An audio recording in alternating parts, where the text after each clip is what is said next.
The snow fell like scattered petals from heaven, soft and relentless, blanketing the mountain path in white silence.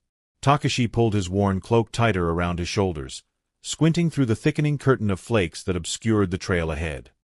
He had been foolish to venture so far from the village, but the quiet of the mountains had called to him, promising respite from thoughts he could not outrun. He was 3 days' journey from his lord's estate, traveling under the pretense of visiting a distant cousin. In truth, he sought only solitude, a brief escape from the weight of his duties and the rigid expectations that came with being a samurai of the Matsudaira clan. Here in the wilderness, he could almost forget the formal courtesies, the constant vigilance, the careful dance of honor and obligation that defined every moment of his existence. The wind picked up, howling through the pines with a voice like angry spirits. Takashi quickened his pace, searching for shelter. He knew these mountains held scattered hunting lodges and shrines, places where a traveler might wait out the worst of a storm. His fingers had begun to lose feeling despite his gloves, and the snow now fell so thickly he could barely see 10 paces ahead. Then he heard it, a sound that didn't belong to wind or snow. A cry, thin and desperate, carried on the gale. Takashi's hand went instinctively to his sword as he turned toward the sound. Training overrode cold and fatigue. Someone was in danger. He pushed forward through the deepening drifts, following the intermittent cries until he nearly stumbled over a dark shape huddled against a fallen log. It was a woman, her elegant kimono now sodden and clinging to her frame, her elaborate hairstyle collapsed and dripping with melting snow. She looked up at him with eyes glazed by cold, her lips blue, her whole body shaking violently. "Please," she whispered, the word barely audible over the wind. Takashi didn't hesitate.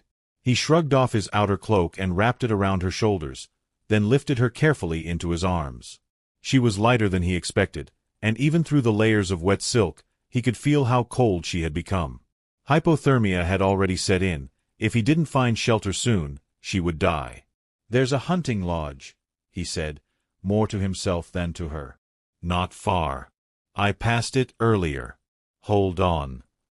The woman's head lolled against his chest, and he wasn't sure she had heard him. He moved as quickly as he dared through the snow, retracing his steps, praying his memory was accurate. The cold bit through his remaining layers, and his arms ached from carrying her, but he pushed forward with the same discipline that had carried him through countless training sessions and 2 minor battles. When the dark shape of the lodge finally emerged from the white chaos, Takashi felt a surge of relief so powerful it momentarily warmed him. The structure was small and weathered, but the door yielded to his shoulder, and once inside, he was grateful to find it well stocked with firewood and basic supplies. Hunters used it during the autumn season, and the owner, whoever they were, kept it maintained for travelers in need. Takashi laid the woman gently on the raised sleeping platform, then immediately set about building a fire in the hearth. His hands shook as he worked, whether from cold or urgency he couldn't say, but years of practice made the task almost automatic. Within minutes, flames crackled to life, their warmth beginning to push back the deadly chill. The woman hadn't moved. Takashi knelt beside her, noting with concern how shallow her breathing had become. He had seen men die from cold before. He knew the signs. Her wet clothing had to come off, or the warmth of the fire would never reach her. He worked with clinical efficiency, removing the layers of her kimono with as much respect as the emergency allowed, wrapping her in the dry blankets he found stored in a wooden chest. Only then did he notice the quality of her garments, the fine silk, the expensive dyes, the subtle elegance of the patterns. This was no peasant woman or merchant's wife. The elaborate way her hair had been dressed, even in its current disheveled state, told him more. She was likely a geisha, perhaps traveling between appointments when the storm caught her. Takashi hung her wet clothes near the fire to dry, then saw to his own soaked garments, changing into dry hakama from his traveling pack. He made tea from the supplies in the lodge, using snow melted in an iron pot, and managed to get some of the warm liquid between the woman's lips. She swallowed reflexively, a good sign, and some color began to return to her cheeks. As the evening wore on, Takashi kept the fire burning strong and checked on his unexpected companion regularly. She slept deeply, her breathing gradually strengthening, her body no longer racked by shivers. He found rice and dried fish among the lodge's provisions and prepared a simple meal, eating mechanically while his mind wandered. Who was she? Where had she been going? The storm showed no signs of abating. If anything, it had intensified, the wind howling around the lodge like a living thing. They would be trapped here together for at least a day, perhaps longer. The thought stirred something in him, not quite anticipation, not quite anxiety. A samurai and a geisha, stranded together. The situation held a dangerous sort of intimacy. He shook his head, dismissing such thoughts. She was under his protection now. Honor demanded he think of nothing else. Takashi laid out his own sleeping mat on the far side of the small room, maintaining proper distance, and tried to rest. But sleep came fitfully, broken by the need to tend the fire and check on the woman. Each time he looked at her, he found himself noticing details he shouldn't. The elegant curve of her neck, the way her lashes lay dark against her pale cheeks, the graceful arrangement of her fingers even in sleep. Dawn brought no relief from the storm. If anything, the snow fell more heavily, and the wind had piled drifts against the door so high that Takashi had to force his way out just to assess their situation. The world had become a white void, all landmarks erased, the path he had followed completely buried. They were well and truly trapped. When he returned inside, stamping snow from his feet, he found the woman awake, sitting up with a blanket clutched around her shoulders. Her eyes were alert now, dark and intelligent, and they studied him with a mixture of gratitude and wariness. "You saved my life," she said, her voice soft but clear. It was a beautiful voice, trained and melodious even in those simple words. Takashi bowed slightly. "I only did what anyone would do. How do you feel?" "Cold. Weak. But alive, thanks to you." She looked around the small lodge, taking in their situation. "The storm. Still raging. We won't be able to travel for at least another day, perhaps 2. A flicker of something. Concern? Fear? Crossed her face, but she quickly composed herself. "I see. Then I am grateful for this shelter and your protection, honored samurai." The title made Takashi uncomfortable. Here, in this isolated place, the roles and ranks of their ordinary lives felt both irrelevant and inescapable. He found himself speaking before he had fully formed the thought. "I am not traveling as a samurai," he said. "I am simply a man seeking solitude in the mountains. You may call me Takashi if you wish, though that is not my true name." The lie surprised him even as he spoke it. Takashi was indeed his name, but he had implied it was an alias, creating a fiction between them. Why?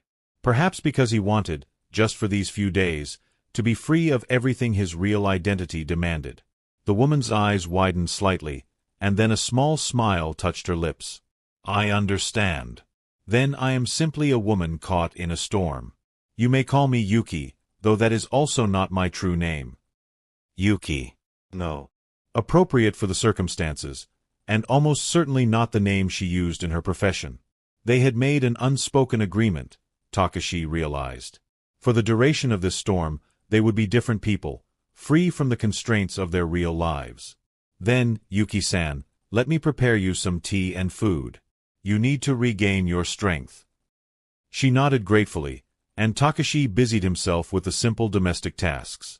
It felt strange after years of having servants attend to such things, but there was something satisfying about the basic work: boiling water, preparing rice, laying out the meal. Yuki watched him with curious eyes, and he wondered what she thought of a supposed common man who moved with a warrior's precise economy and wore a sword he claimed to carry merely for protection. They ate together in companionable silence, kneeling on opposite sides of the low table. The storm continued to rage outside, but inside the lodge, warmed by the fire, there was an odd sense of peace. When the meal was finished, Yuki spoke again. "May I ask what brings a man seeking solitude to these mountains in winter?" Takashi considered his answer carefully. "Sometimes the world becomes too loud," he said finally. "Too many voices telling you who you should be, what you should do. I needed to remember who I am when no one is watching." Yuki nodded slowly, understanding in her eyes. "I know that feeling well. We all wear masks, don't we? Some of us more elaborately than others. And what mask do you wear, Yuki-san?" She smiled, but there was sadness in it. "The one that is expected of me. Beauty, grace, accomplishment. always serene, always entertaining, never revealing what lies beneath. She paused, looking into her tea.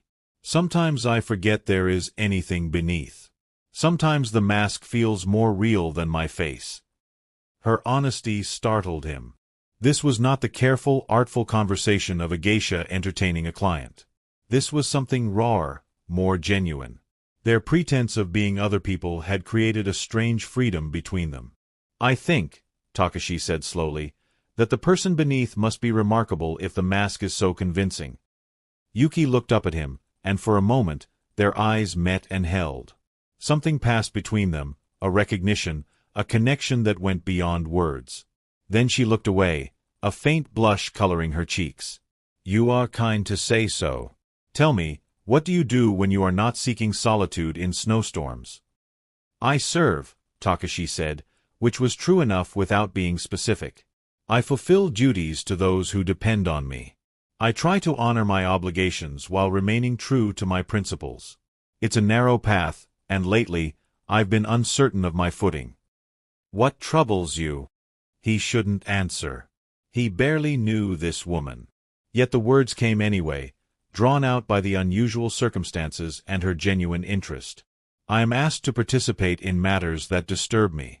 Political maneuverings, schemes that serve ambition rather than justice. Those I serve are not unjust themselves, but they navigate a world where honor sometimes seems less important than advantage. I question whether I can remain loyal to them while remaining true to myself. Yuki listened intently, and when he finished, she was quiet for a long moment. That is a heavy burden, she said finally. To see clearly and yet be powerless to change what you see. You speak as one who understands. Perhaps I do. She drew the blanket more tightly around herself. I, too, serve in my way. I, too, must sometimes smile while my heart rebels. The powerful play their games, and we smaller pieces on the board can only move as we are directed. Do you believe that? That we have no choice? I believe that choices come with costs. The question is always whether we are willing to pay them. She met his eyes again. Are you prepared to pay the cost of your principles? I don't know, Takashi admitted. That's what I came here to discover. They talked through the afternoon as the storm howled outside, sharing thoughts and observations that neither would have voiced in their regular lives. Takashi found himself drawn to Yuki's quick intelligence and subtle wit, the way she could shift from profound observation to gentle humor. She seemed equally engaged, asking questions that showed she was truly listening, truly interested in his answers. As evening approached, Takashi prepared another simple meal while Yuki folded the blankets and tidied their small space. They moved around each other with an ease that felt startling for two people who had been strangers less than a day ago. When Yuki stumbled slightly, still weak from her ordeal, Takashi caught her elbow to steady her. The brief contact sent an unexpected jolt through him, and from the way her breath caught, he thought she might have felt it too. Your clothes are dry, he said, releasing her quickly. You should change. I'll wait outside. In a blizzard? She smiled. Turn your back, Takashi-san. I trust you. He did as she asked, facing the fire while he heard the rustle of fabric behind him. He kept his eyes fixed on the flames, but his awareness of her presence was acute. When she finally said he could turn around, he found her dressed in her kimono, though she had arranged it more simply than it would have been originally, without the elaborate layers and ties that required assistance. I cannot dress properly without help, she said with a small laugh. But this will suffice for our rustic accommodations. You look. Takashi stopped himself, but she raised an eyebrow. Yes. Lovely, he finished quietly. The word hung between them. It was too personal, too revealing, crossing the boundaries that should exist between strangers. But Yuki didn't seem offended. Instead, she inclined her head gracefully. Thank you. You are kind. They spent the evening in conversation again, but the tone had shifted subtly. There was an awareness now, an acknowledgement of attraction that neither could quite ignore.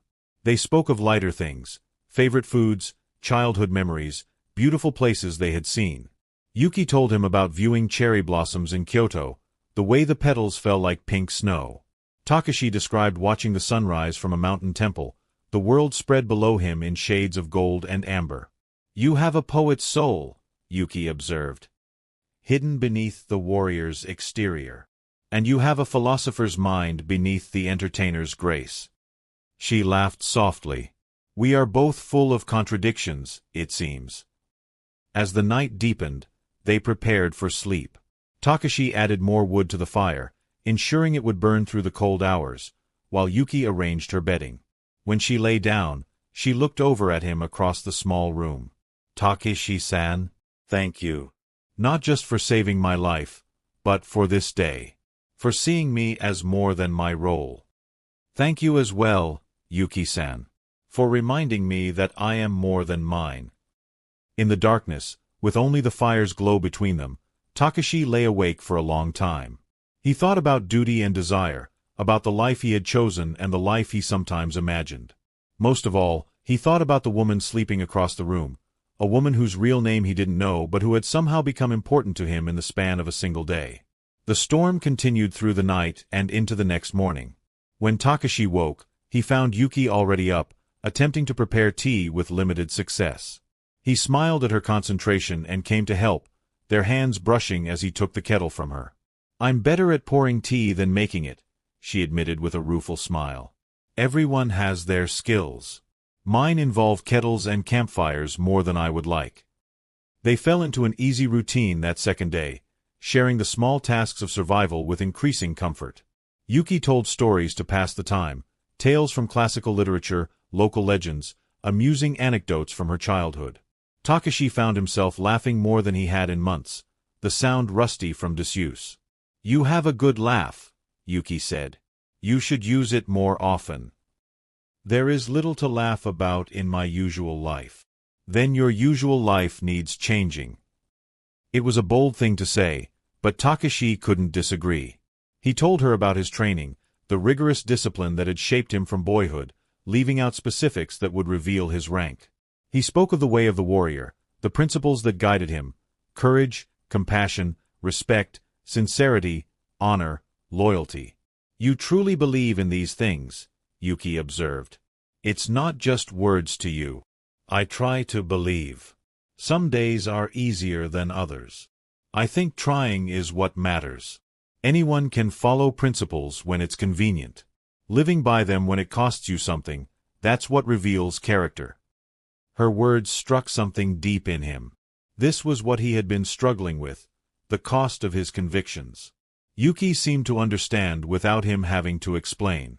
As afternoon faded to evening, they sat closer to the fire, its warmth a necessity against the cold that seeped through every crack in the lodge's walls. Yuki shivered despite the flames, and without thinking, Takashi moved nearer, offering his presence as additional warmth. She leaned slightly toward him, not quite touching but close enough that he could feel the heat of her body. "This storm has been both a curse and a gift," she said softly. "A curse that trapped us here, but a gift in what it has given us. These 2 days outside of time. What will you do when the storm ends?" Takashi asked, though he wasn't sure he wanted to know the answer. "Return to my life. To the duties that wait for me. And you. The same. Though I find I am less eager to return than I was to leave." "Because you found answers in your solitude?" "No. Because I found that solitude is less appealing than I thought. Or perhaps it is only that some company is worth more than solitude." Yuki turned to look at him, her face very close to his in the firelight. "Takashi-san, we should not." "I know." But neither of them moved away. The moment stretched, full of possibility and restraint. Finally, Yuki reached out and gently touched his hand where it rested on his knee.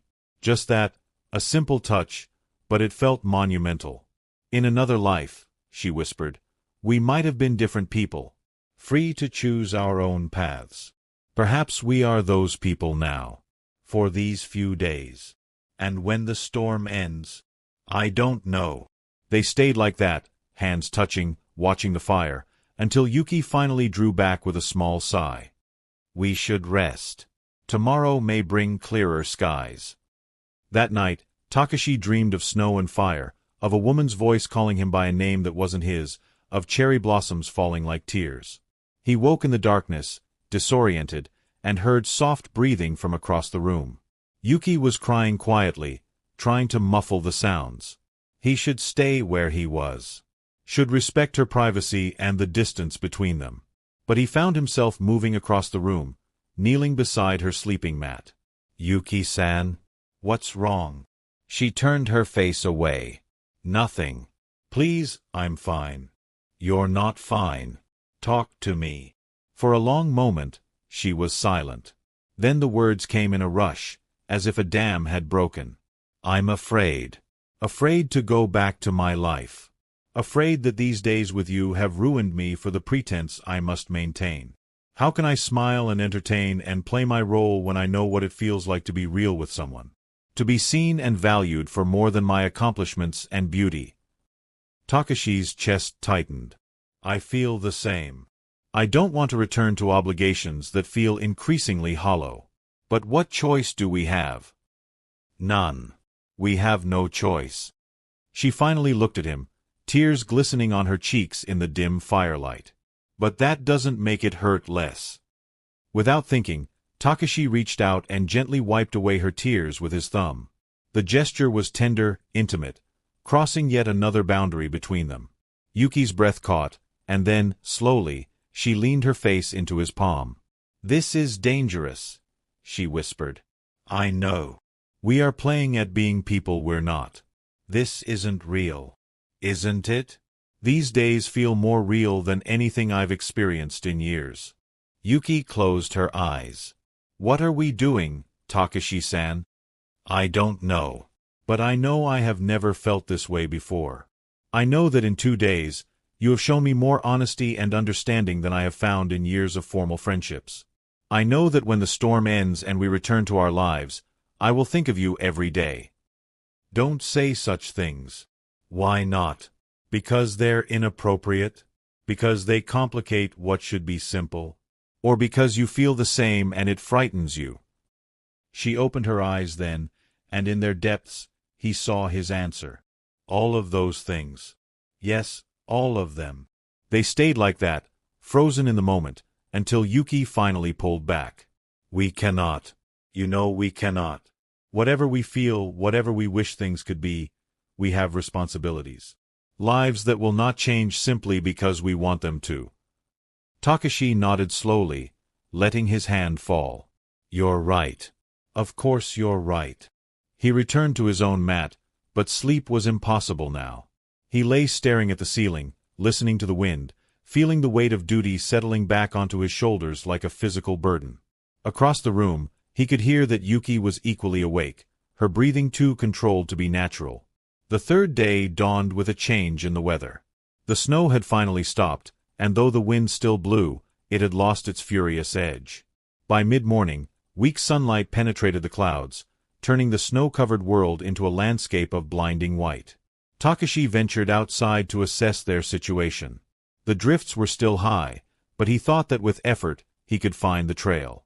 Another day, perhaps 2 at most, and the path would be passable. Their isolation was ending. When he returned inside, Yuki had prepared tea and laid out the last of their food. They ate in near silence, both aware that this was likely their final day together.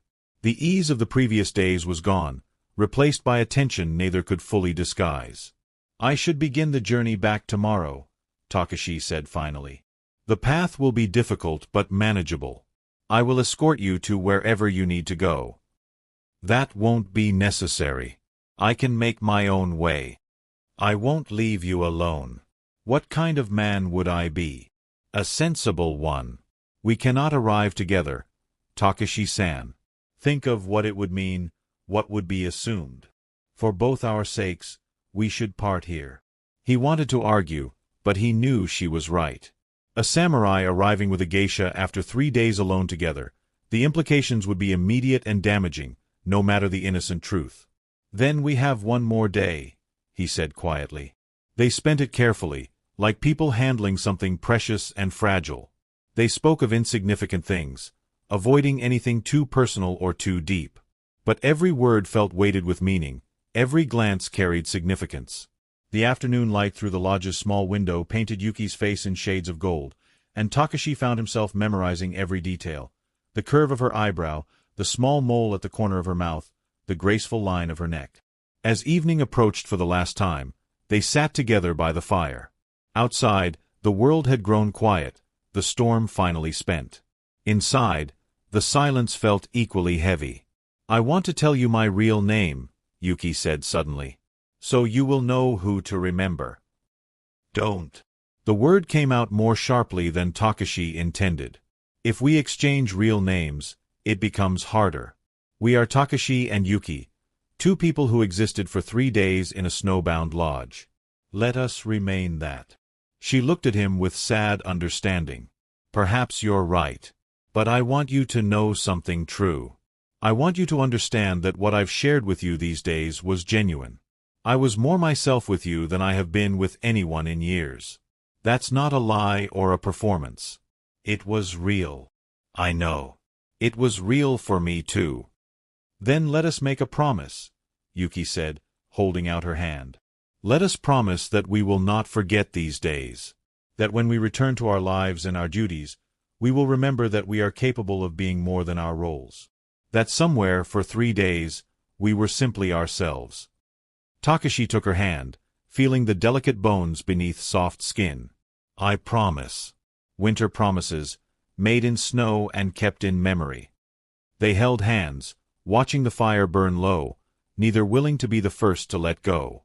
Outside, night fell over the mountains, clear and cold, the stars emerging one by one in a sky washed clean by the storm. Finally, reluctantly, they separated to prepare for sleep. But before Yuki lay down, she crossed the room one last time. Without a word, she leaned down and pressed a kiss to Takashi's forehead, butterfly-light and achingly tender. "Thank you," she whispered, "for saving me in more ways than one." Then she returned to her mat, and they passed their final night under the same roof, both awake, both memorizing the sound of the other's breathing.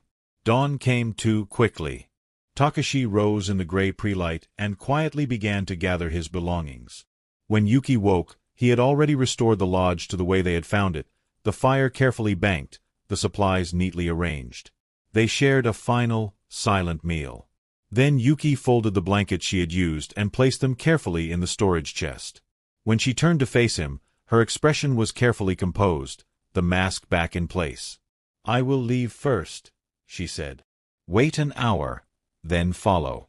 Our paths should not cross again. Yuki-san. Please.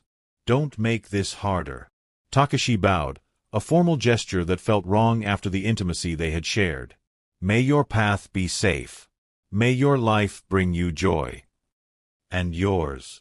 Live according to your principles, Takashi-san. Be the man you are, not just the role you fulfill." She moved to the door, then paused with her hand on the frame. For a moment, Takashi thought she might turn back, might say something more. But she simply squared her shoulders and stepped out into the bright, cold morning. He watched through the window as she made her way down the trail, her dark figure stark against the white snow. She didn't look back, and he was grateful for that. He wasn't sure what his face would reveal if she had. When she had disappeared from view, Takashi allowed himself a single moment of raw grief. He pressed his hand against his chest, where an ache had settled beneath his ribs, and breathed slowly until he had mastered himself. Then he gathered his belongings, closed the door of the lodge, and began his own journey back to the world. The return to his lord's estate took longer than expected. The snow had transformed familiar paths into obstacles, and Takashi found himself grateful for the difficulty. It gave him time to think, to process what had happened in that small mountain lodge. He had gone to the mountains seeking clarity about his role as a samurai, about the political maneuverings he found distasteful. He had found no easy answers to those questions. But he had discovered something else, a reminder that beneath his duties and obligations, he was still human, still capable of connection, of feeling, of seeing and being seen. Yuki had been right about the masks they wore. For 3 days, they had set those masks aside, and the freedom had been both exhilarating and painful. Now, returning to his life, Takashi knew he could never quite settle into his role as completely as before. Something had shifted, some boundary had been crossed. When he finally arrived at the estate, his fellow samurai greeted him with relief tinged with reproach. He had been gone longer than planned, and messages had been sent looking for him. He apologized appropriately, blamed the storm, and resumed his duties. But everything felt different now. In the council meetings where his lord's advisors plotted and planned, Takashi found himself speaking up more, questioning decisions that prioritized advantage over justice. Some found his new assertiveness troubling, others seemed to respect it. His lord himself took notice, calling Takashi to a private audience. "You have changed, Takashi," Lord Matsudaira said, studying him with keen eyes. "Your time in the mountains altered something in you." "Forgive me, my lord. I have not changed in my loyalty or my dedication to your service." "No, I don't think you have. But you have changed in your willingness to voice your true thoughts. I find I value this honesty, even when it complicates matters. Continue as you are. I need advisors who will tell me the truth, not simply what I wish to hear." It was more permission than Takashi had hoped for.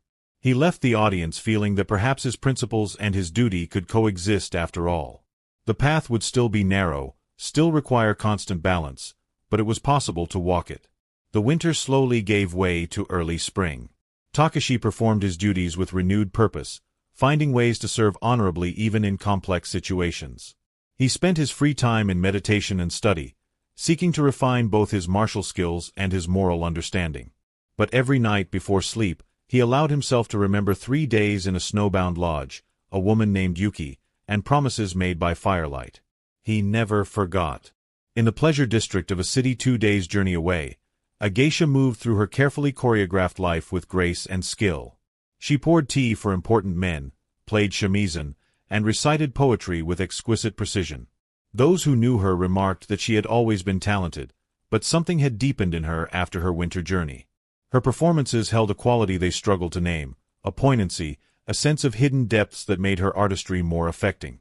She never told anyone about the storm that had caught her, or the samurai who had saved her life. Those 3 days existed in a separate place in her heart, like a secret garden she could visit when the performances became too wearying.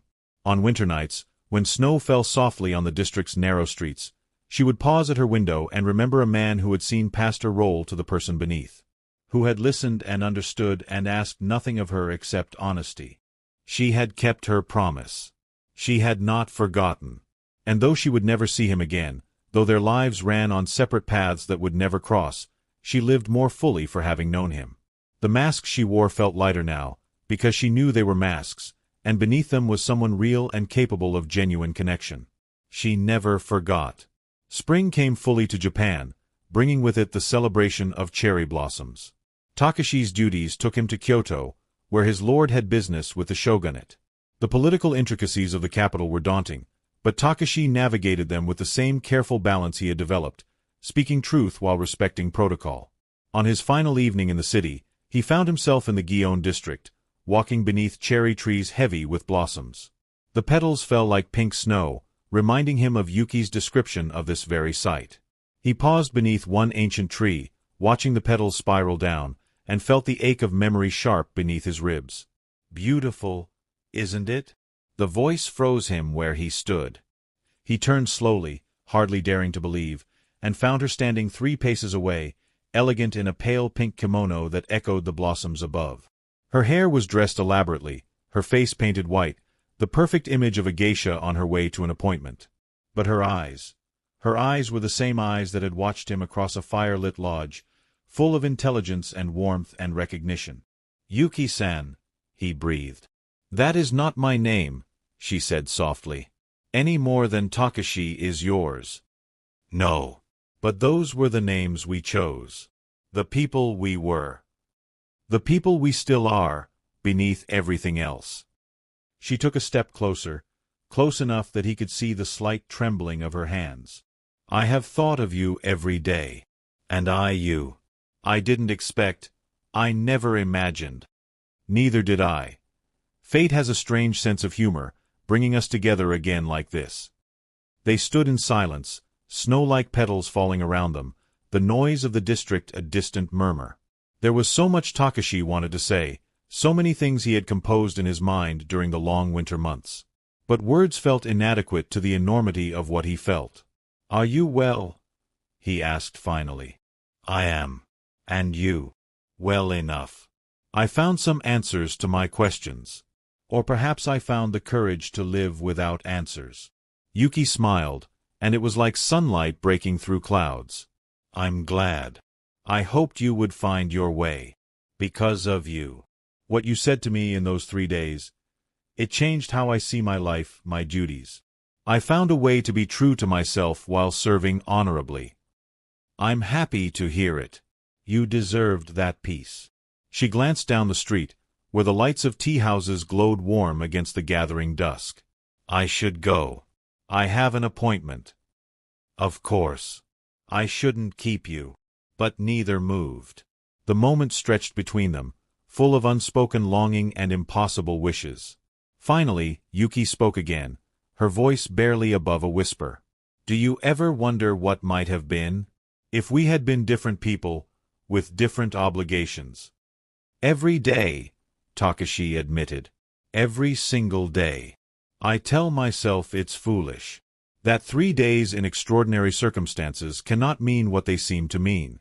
That I'm romanticizing something that was merely a brief connection between strangers." "Do you believe that?" "No." The word was soft but certain. "No, I don't believe that at all." Takashi's hand moved almost of its own accord, reaching toward her, but he stopped himself before making contact. They were in public, in full view of anyone who might pass. Any familiarity between them would be noted, remembered, potentially damaging to both their reputations. "I wish things were different," he said, his hand falling back to his side. "So do I. But wishing changes nothing." Yuki straightened her shoulders, the professional mask settling back into place. "Still, I'm grateful for this moment. For knowing that you are well and happy. That will be enough to sustain me." "Will it?" "Because I'm not sure it will be enough for me." The words hung in the air between them, dangerous and honest.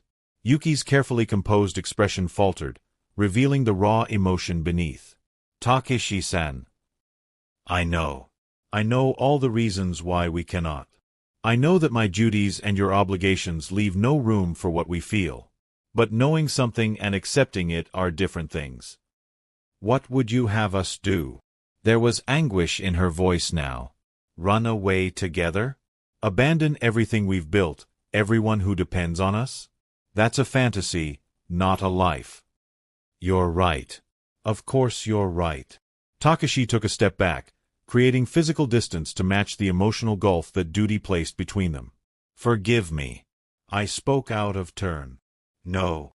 Yuki reached out then, briefly touching his sleeve, a gesture that could be seen as merely polite but that carried the weight of everything they couldn't say. "Don't apologize for honesty. That's what we promised each other, remember? In the lodge. That we would remember we are capable of being real." "I remember." "Then let us be real for one more moment." She looked up at him, her eyes bright with unshed tears. "I care for you, Takashi-san. What I felt during those 3 days has not diminished. If anything, it has grown stronger with absence and memory. You are the finest man I have ever known, and I will carry you in my heart for the rest of my life."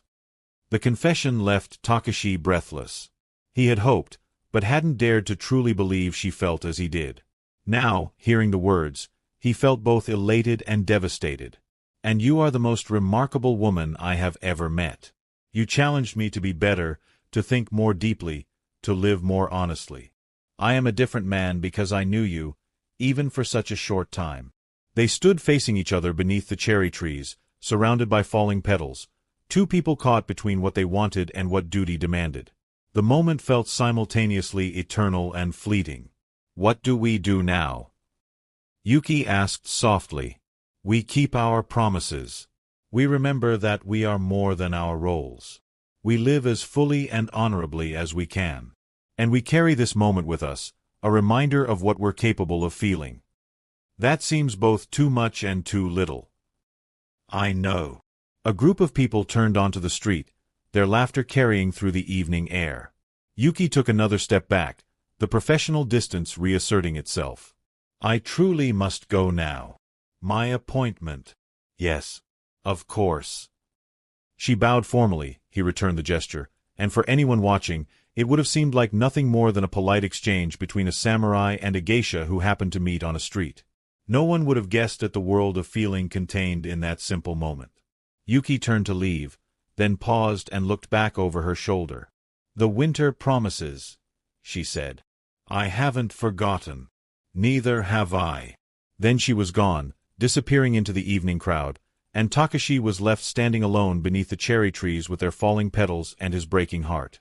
He remained there for a long time after she left, watching the darkness deepen and the lanterns glow brighter along the street.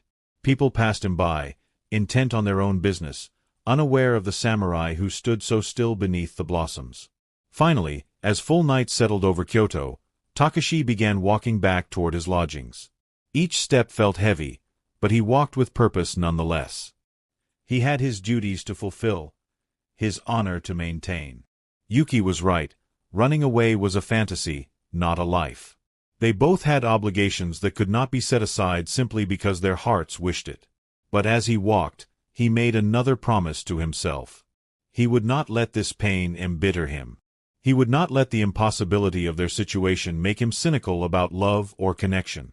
Instead, he would let it refine him, make him more compassionate, more understanding of others who struggled between duty and desire. He would live the life he had been given with as much honor and integrity as he could muster. And he would remember that once, for 3 days in a snowbound lodge, he had been completely himself with someone who had seen and valued him for exactly who he was. That would have to be enough. The seasons turned. Summer came with its heavy heat, then autumn with its painted leaves, and finally winter returned, bringing snow once more to the mountains of Japan. Takashi continued his service to Lord Matsudaira, earning increasing respect for his honesty and wisdom. He was given more responsibility, trusted with sensitive negotiations and difficult decisions. In the evening, alone in his quarters, he would sometimes take out a small piece of cloth he had kept from the lodge, a scrap from the blanket that had warmed them both. It was nothing valuable, nothing anyone else would look at twice, but to him it was a talisman, a physical reminder of those 3 days. He never sought out information about Yuki, never tried to learn her real name or where she worked. To do so would be to cross a boundary they had both agreed upon. She existed in his memory as Yuki, a woman of grace and depth who had changed his life, and that was enough. But sometimes, on winter nights when snow fell soft and silent, he would stand at his window and imagine her doing the same, somewhere in the distance, looking out at the same snow and remembering the same promises. Far away, in a beautiful house in the pleasure district, a geisha whose name was not Yuki sat at her window, watching snow fall through lamplight. She had risen to become one of the most sought-after geisha in her city, known for the depth of emotion she brought to her performances. Men paid fortunes to attend her gatherings, to hear her play shamisen or recite poetry. But none of them truly knew her. None of them saw past the artistry to the woman beneath. Only one man had ever done that, and she would never see him again. She thought of him often, wondered if he had found happiness, if he had managed to balance his principles with his duties, if he ever thought of her. On nights like this, when the snow reminded her so strongly of those 3 days in the mountains, she let herself imagine what might have been. A different life. A simpler life, perhaps. One where they could have been together, without the weight of obligation and the demands of their roles. It was foolish to imagine such things, she knew. But on winter nights, with snow falling and memories rising, she allowed herself the luxury of foolishness. She touched her fingers to the window, feeling the cold glass, and whispered into the darkness, "I remember. I will always remember." The years passed, as years do. Takashi rose in rank and responsibility, eventually becoming one of Lord Matsudaira's chief advisors. He never married, claiming his duties left no time for a wife and family. Some thought this strange for a samurai of his standing, but none questioned him directly. He grew older, his hair showing threads of silver, lines deepening around his eyes.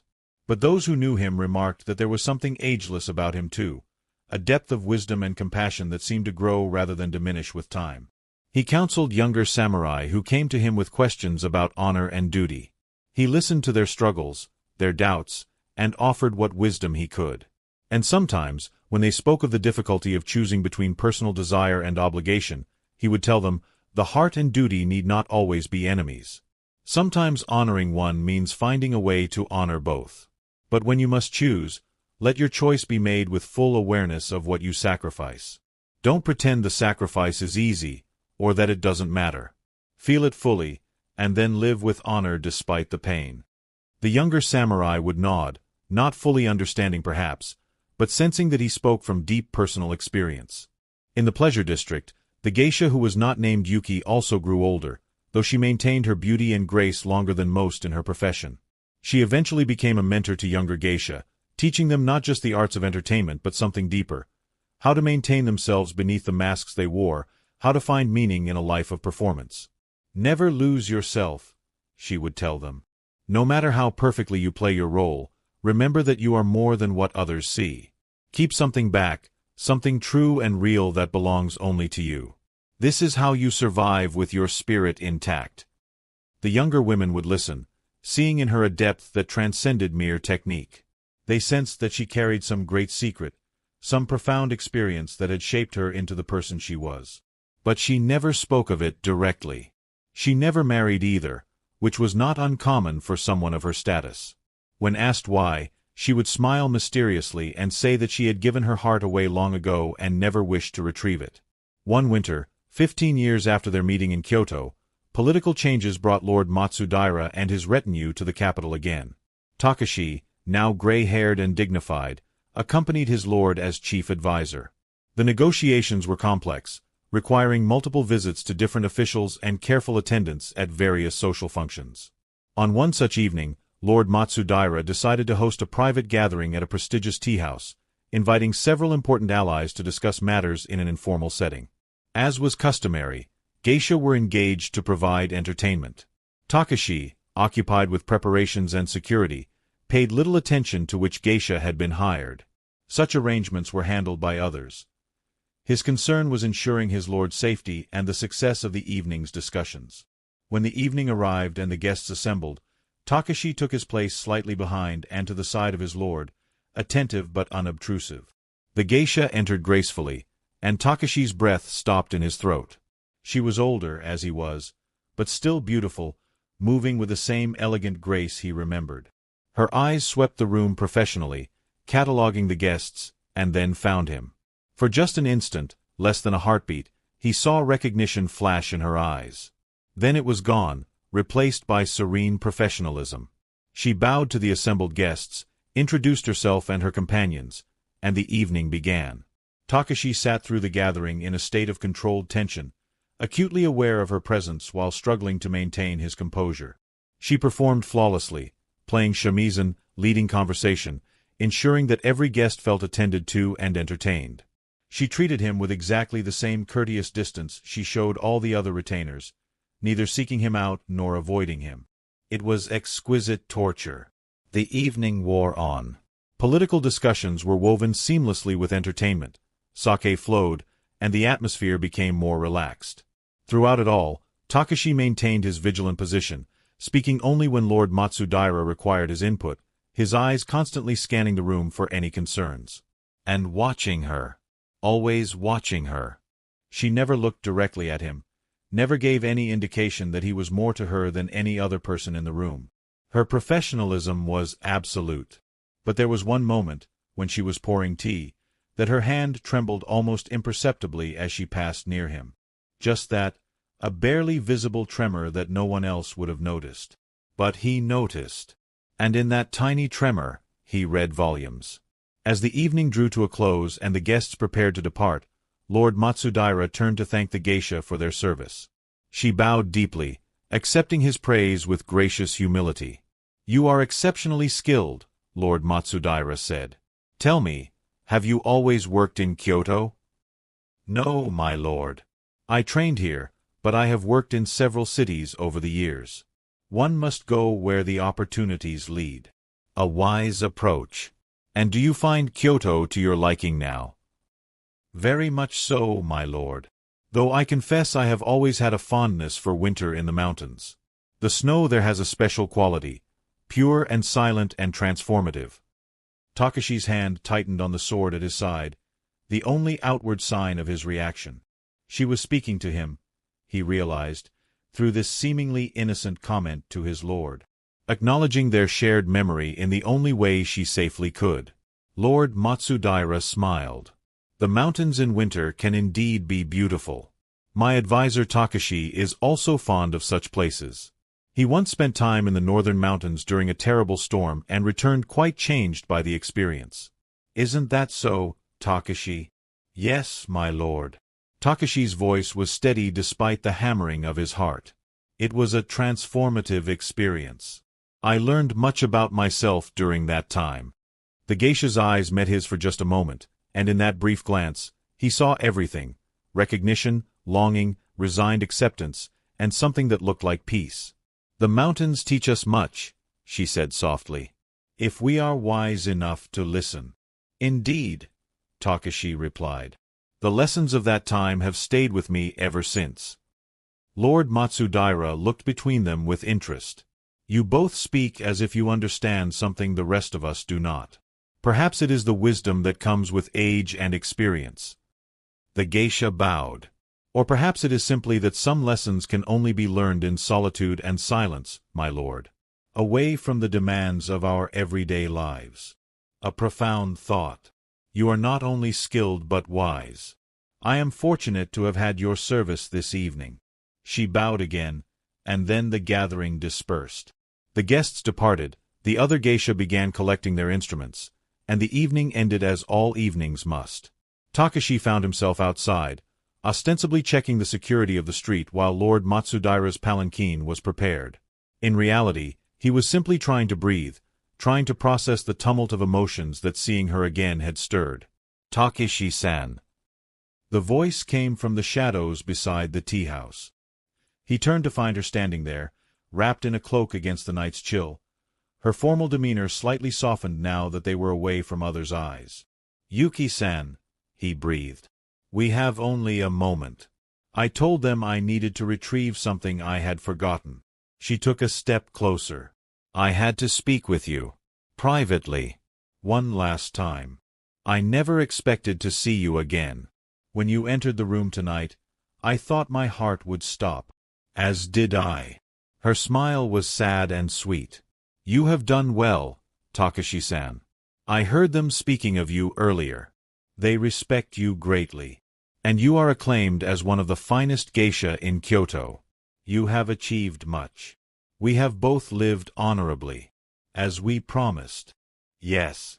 He wanted desperately to touch her, to close the distance between them, but he kept his hands carefully at his sides. Are you well? Are you happy? I am content. I have found meaning in my work and peace in my life. But happy. She paused. I think there are different kinds of happiness. I am not unhappy. Let that be sufficient. It's not sufficient.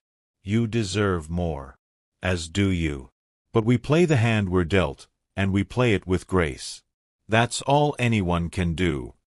They stood in silence, drinking in the sight of each other, trying to memorize features changed by time but still achingly familiar. I think of you, Takashi said finally. More often than is probably wise. I wonder if you're well, if your life brings you joy.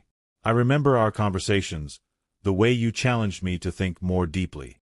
Those 3 days shaped everything that came after. For me as well. You gave me a gift, Takashi-san, the gift of being truly seen. Everything good in my life since then has grown from the seeds planted during those 3 days. Then perhaps it was enough. Perhaps 3 days of genuine connection is more than most people ever have. Perhaps. She glanced back toward the tea-house. I should go. They'll come looking for me soon.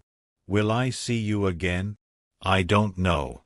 Fate has surprised us twice now. Perhaps it will surprise us again. Or perhaps this is our farewell. Then let me say what I should have said 15 years ago in Kyoto. Takashi took a deep breath. I love you, Yuki-san. I have loved you since those 3 days in the mountains, and I will love you until I die. I don't expect anything from you. I don't ask for anything to change. I simply want you to know the truth." Tears glistened in her eyes, catching the light from distant lanterns. "And I love you, Takashi-san. That love has been both my greatest joy and my deepest sorrow. But I wouldn't trade it for anything. Not for an easier life or a simpler heart. You are woven into my soul, and I am grateful for it." She reached out then, and for just a moment, they allowed themselves contact. Her hand in his warm despite the cold night.